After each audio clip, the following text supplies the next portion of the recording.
The Colgate-Palmolive Peat Company, makers of Luster Cream Shampoo and Colgate Dental Cream, bring you Our Miss Brooks, starring Eve Arden. And we should like to open our show with greetings and best wishes from Colgate-Palmolive Peat for a gloriously Merry Christmas. And now, Our Miss Brooks.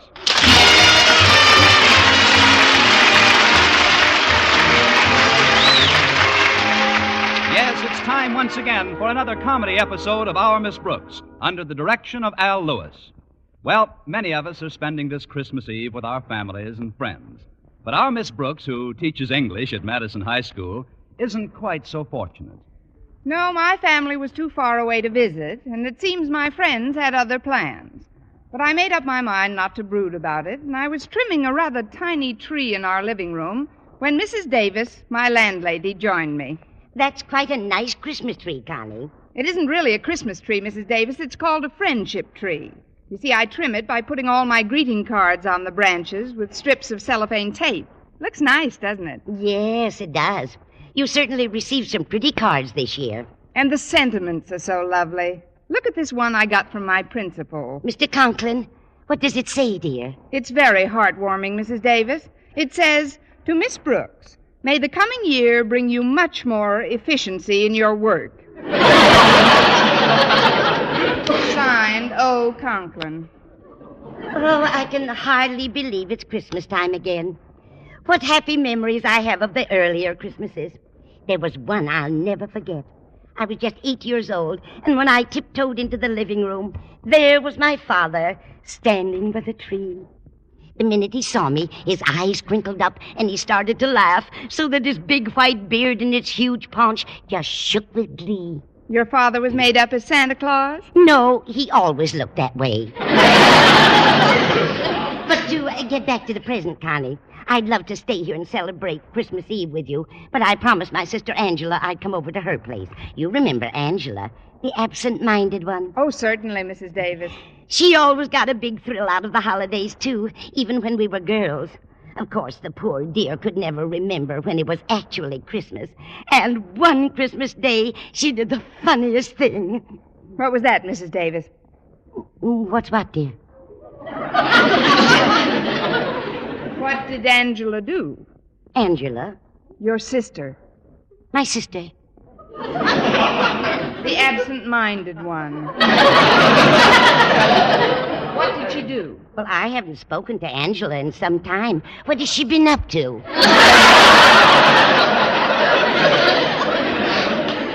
I wish I knew. Maybe I can refresh your memory. Christmas morning, Angela did the funniest thing. Christmas morning isn't until tomorrow, Connie. You must be confused.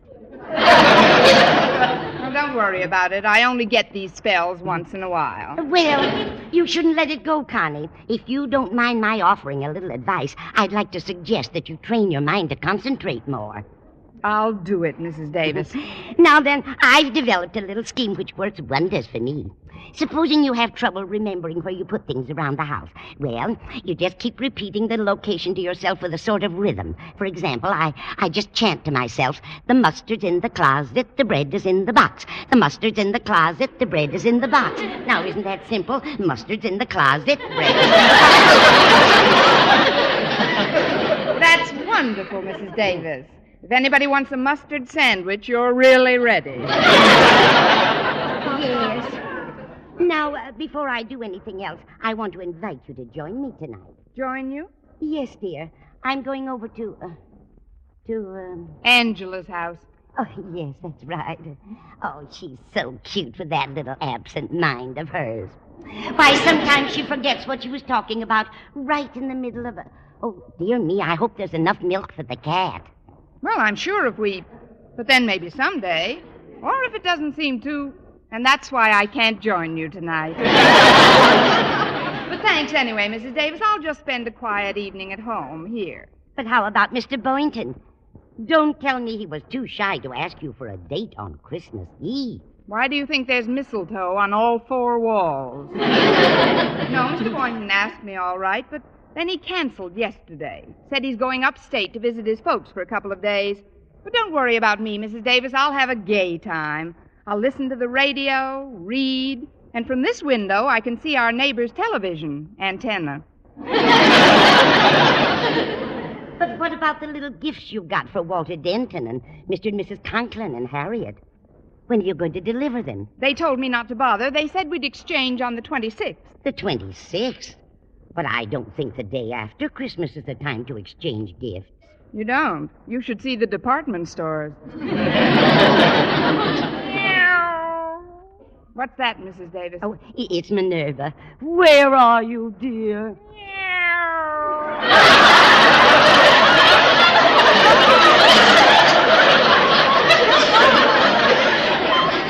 Oh, she's over by the tree. Here, Rover. Minerva. Isn't it the strangest thing how she bites at the pine needles? I guess the rosin in them appeals to her. I'd swear she likes the taste of it. I guess to her it's like a Tom and Jerry, or rather a Minnie and a Mickey. Come here, Minerva. We might as well get friendly. We're going to spend the evening together. Well, I'll be running along now, dear. I hope you won't feel too lonely. I'll be fine, Mrs. Davis. After all, I do have an imagination. I'll hang up my stocking in a little while. Then, when I'm pretending I'm asleep, I'll sneak in and fill it. Before you know it, it'll be midnight. Midnight of Christmas Eve. I can just picture it. A short, thin man in a black suit comes sliding down the chimney with an empty bag. St. Penniless, the schoolteacher Santa Claus. Well, at least you're not bitter. Now, Connie, about my sister, Angela. Thank you, dear. About my sister Angela. Yes? Good night, Dorothy. Good night, Bernice.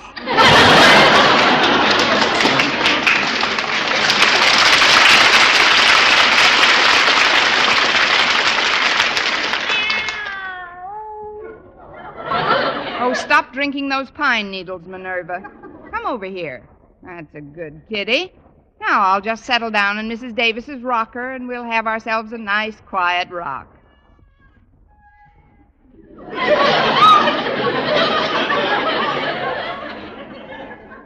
I've got to exercise more. My bones are rusting. Oh,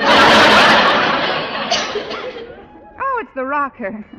It's kind of soothing at that. You seem contented enough, Minerva. It was the night before Christmas, and all through the house, not a creature was stirring, not even a mouse. Oops, sorry, Minerva. I didn't mean to upset you. Oh, gosh, I'm sleepy. Now, who can that be? Expecting anyone, Minerva? That's funny. Nobody's here. I'm here. Where? Oh, leaning on my knee. What can I do for you? I'm a salesman, but I don't believe in giving any sales talk or sob stories. All I do is tell you what I'm selling. And if you want to buy, okay. If not, okay. Okay, what are you selling? Well, it's Christmas Eve.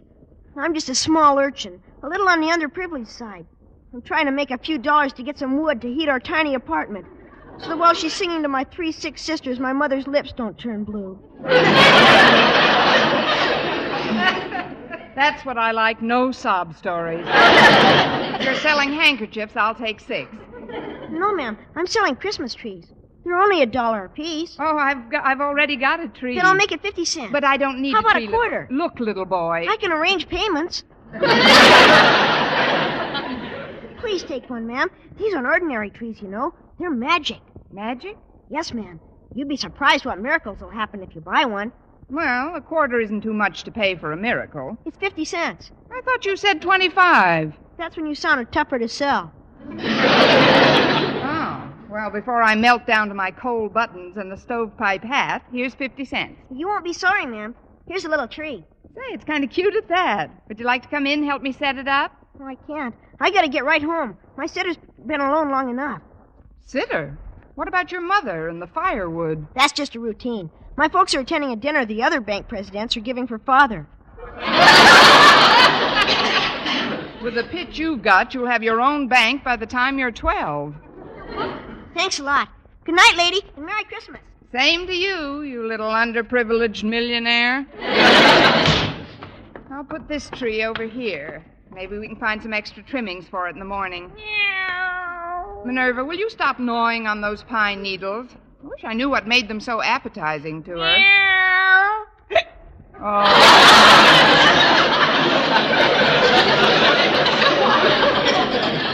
Now you come here and let those things alone. There we are. Well, I guess I'm not the only one that's spending Christmas Eve alone, without family or friends. But who can tell? Maybe Santa Claus has something up his big red sleeve that I don't even know about yet. Of course, I do have a squeaky rocker and Minerva. Jingle bells, and merry, stuff like that. Oh, what fun it is to rock with a big, fat, drunken cat.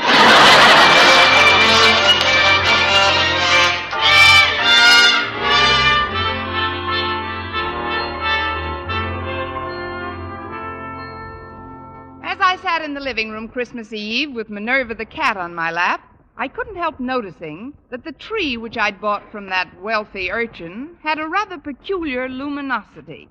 Although there wasn't any artificial illumination, it seemed to glow from deep down in its branches. As I rocked back and forth, I started to get very drowsy. Oh, the little boy said this tree was magic, Minerva. I don't believe it either. Still, it is Christmas Eve, and some very strange things have happened on Christmas Eve.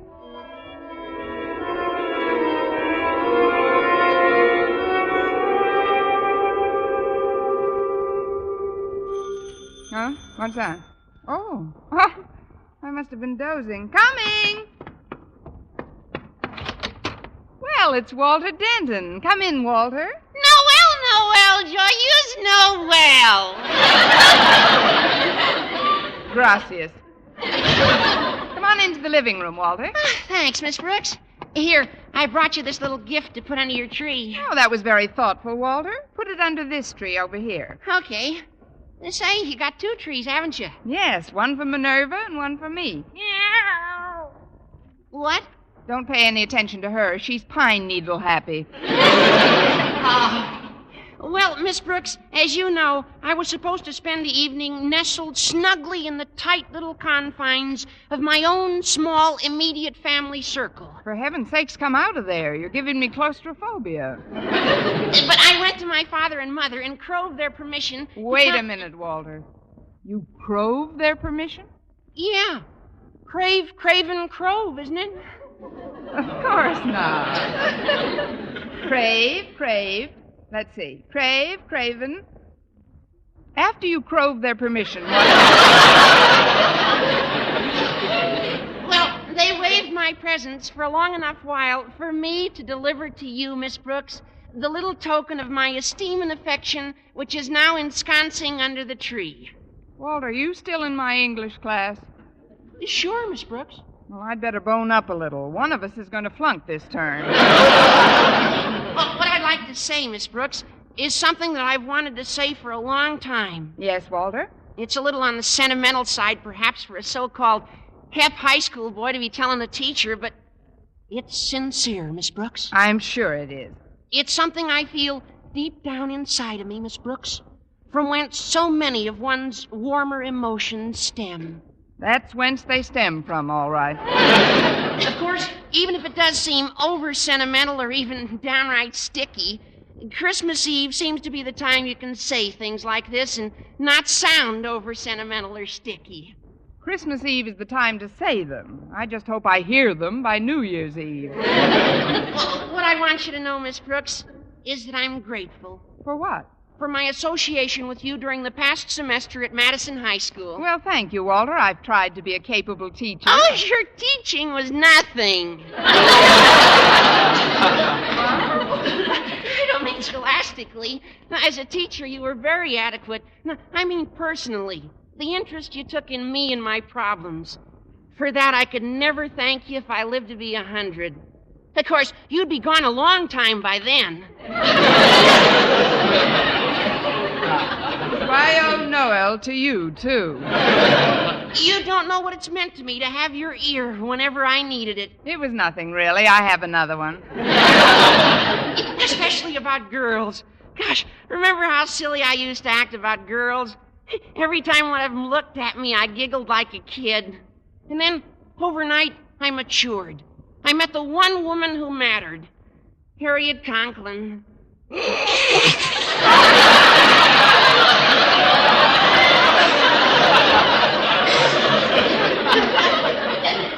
She certainly made something out of you, Walter. I don't know what, but something. And you saw me through the difficult transition period of that amour as well, while Harriet and I were adjusting to one another. It was wonderful to be able to come to you for advice, Miss Brooks. It isn't every boy who has such an interest taken in him by some intelligent, elderly person. Give me back my ear. I can't hear you. Not that you're ancient or anything. Gosh, I've seen girls who don't look as good as you do. Girls? What do you think I am? Shut up, Minerva. By the way, Miss Brooks, I see you got lots of mistletoe on the walls. Were you expecting Mr. Boynton tonight? Yes, Walter, I was. We were going for a wheelchair ride together. But he had to visit his folks upstate. His folks? Gosh, they must be well along in years. His father's over 50.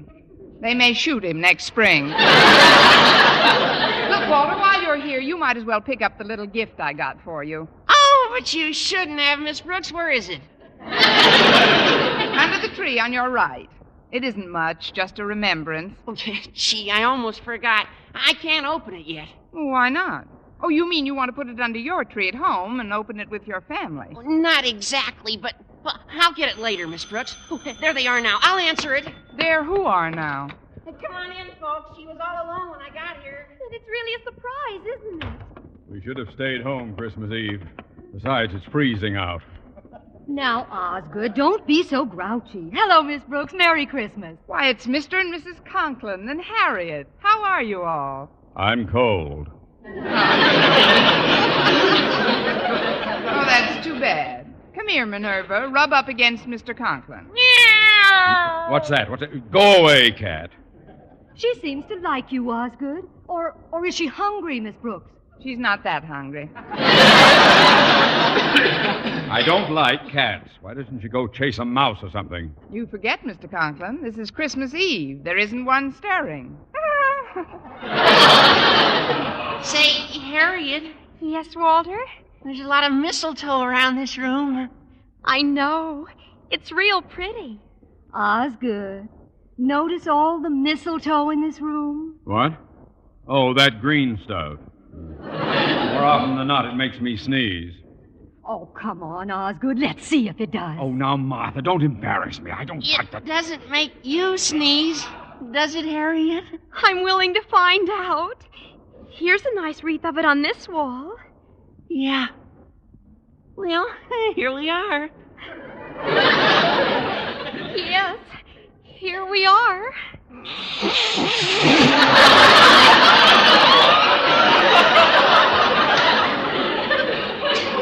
I, Mr. and Mrs. Conklin? If it's all right with Harriet, it's all right with us. Oh, come on, Walter. We're getting old.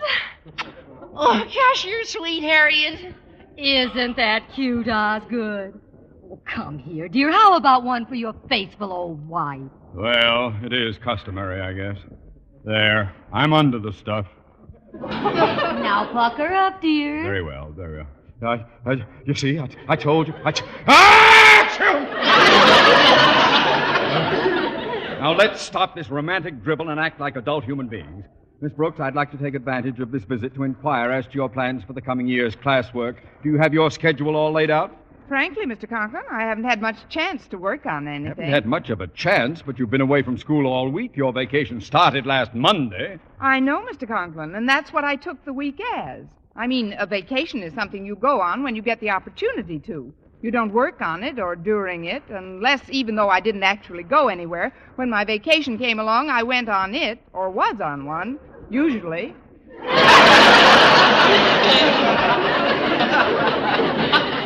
And you wanted to be the head of the English department.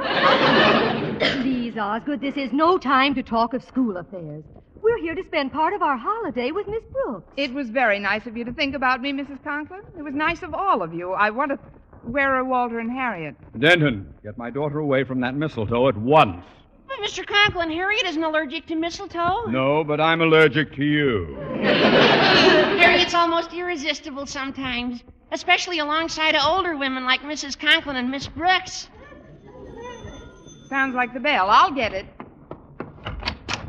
Why, Mr. Boynton, come in. Sure, thanks, Miss Brooks. But I thought you were going upstate to see your folks. I was, but they sent me a wire that they wanted to come here for about a week or so. They'll arrive in the morning, so I thought I'd drop this little gift off for you tonight. Oh, but you shouldn't have. Where is it? Let's just put it under the tree in the living room. Look who's here, everybody. Well, it's Mr. Boynton. Hi there, Mr. B. This is nice. Hello, Boynton. Pretty cold out, isn't it?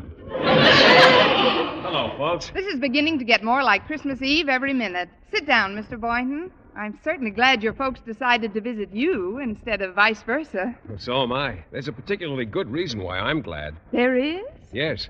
It gives me a chance to see how my guinea pigs are affected by this cold snap. So far, they haven't reacted at all. What do you expect them to do? Blow on their paws? Miss Brooks, have you pointed out the mistletoe to Mr. Boynton? Why don't you stop that nonsense, Martha? It isn't nonsense. Mr. Boynton, look at the mistletoe. Mistletoe? Oh, yes. A very interesting example of the flora found in various areas throughout the globe. An evergreen parasitic shrub, it is indigenous to the regions where apple trees and oaks abound. Now that the lecture is over, may we ask questions? Certainly, Miss Brooks. Want to stand under it?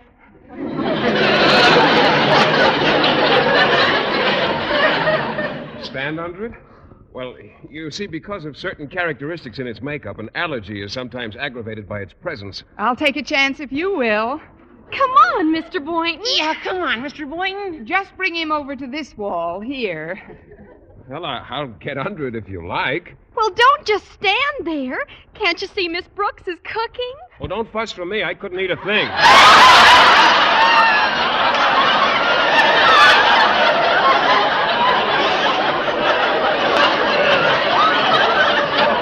Mr. Boynton, don't you know what standing under the mistletoe signifies? Well, I know what it signifies to most people, but to me, it's Well, there goes 85 cents worth of mistletoe. I know what let's do. Let's open up the presents right now. Swell. A splendid suggestion, Walter. Shouldn't we wait until just before we leave? Might be less embarrassing that way. Well, if you want to open them now. Golly, this one tree's pretty crowded. I'll put some of these packages under this little one over here. Well, look out, Walter. You're bumping into one of the branches. Look out.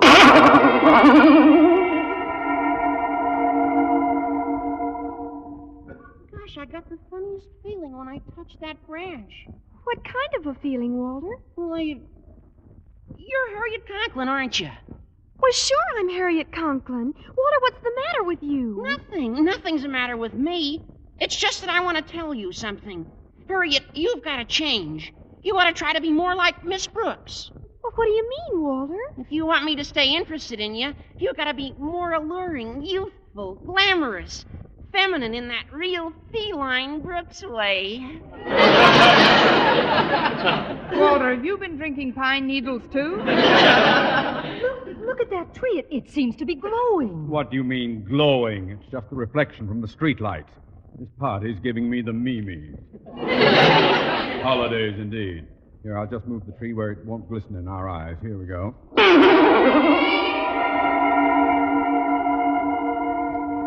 Ho, ho, ho! Merry Christmas! Why, Mr. Conklin. Of course I'm Mr. Conklin. Happy-go-lucky, fun-loving, gag-a-minute Osgood. Gag a minute, Osgood. Sometimes I've wanted to. Miss Brooks, is that really you standing there? I think so, Mr. Conklin. Why do you ask? Because you suddenly look so different, so intelligent.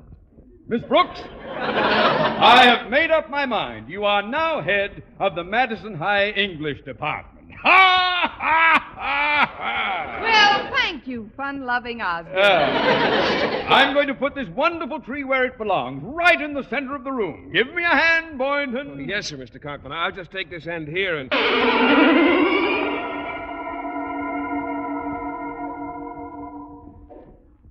Miss Brooks, Yes, Mr. Boynton? come here, baby.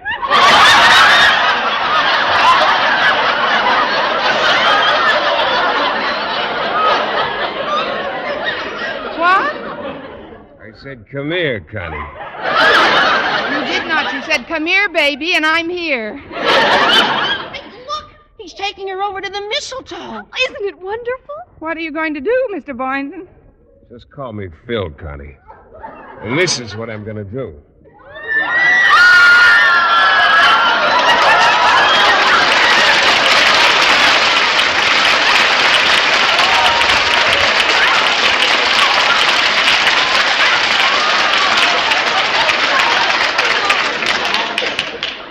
Connie, how does that make you feel?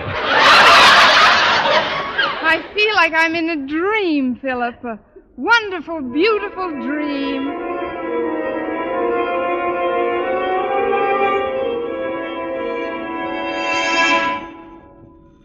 Mr. Boynton.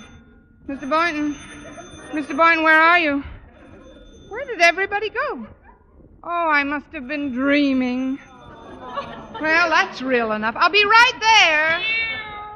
Oh, sorry, Minerva. I didn't mean to drop you. Merry Christmas, Miss Brooks! Merry Christmas! I'm cold.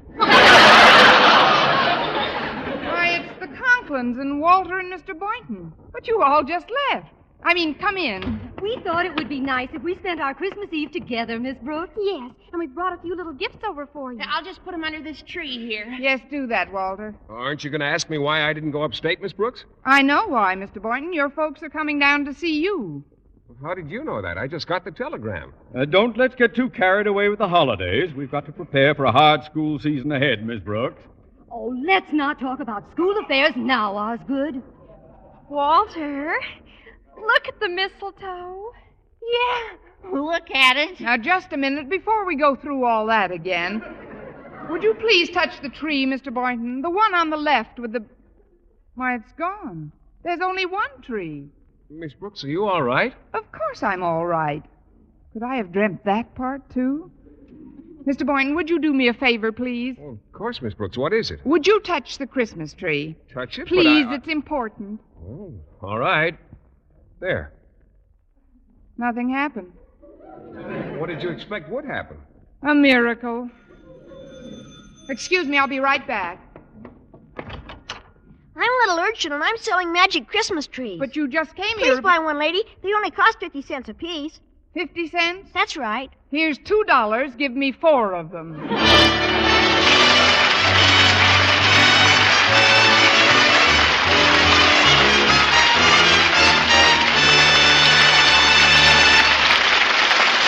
And now, once again, here is Eve Arden. From the bottom of my heart, to you in the audience, to you in every home, on every road, in every city and town, in the busy places and in the lonely places, oh, a very Merry Christmas to each of you. With our sponsor, the Colgate Palmolive Peat Company, who make Luster Cream Shampoo and Colgate Dental Cream, all of us here in the studio have gathered to wish all of you throughout our beautiful and bountiful land the most joyous of Christmases. And may these words ring round the world and sink deep in the heart of everyone. Peace on earth, goodwill towards men. Merry, Merry Christmas, everyone. For mystery liberally sprinkled with laughs, listen to Mr. and Mrs. North. Tune in Tuesday evening over most of these same stations. And be with us again next week at this same time for another comedy episode of Our Miss Brooks. Bob Lamont speaking. Stay tuned now for Jack Benny. This is CBS, the Columbia Broadcasting System.